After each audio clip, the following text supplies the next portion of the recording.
Saudi man kills citizen in Firdous hit-and run. Construction worker dies in Benid Al-Gar fall.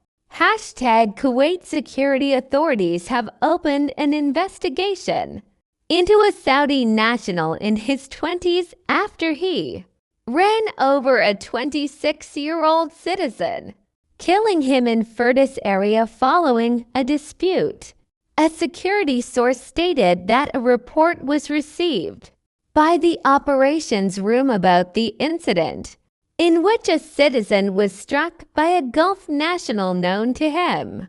Security personnel immediately rushed to the scene and confirmed that the victim had died.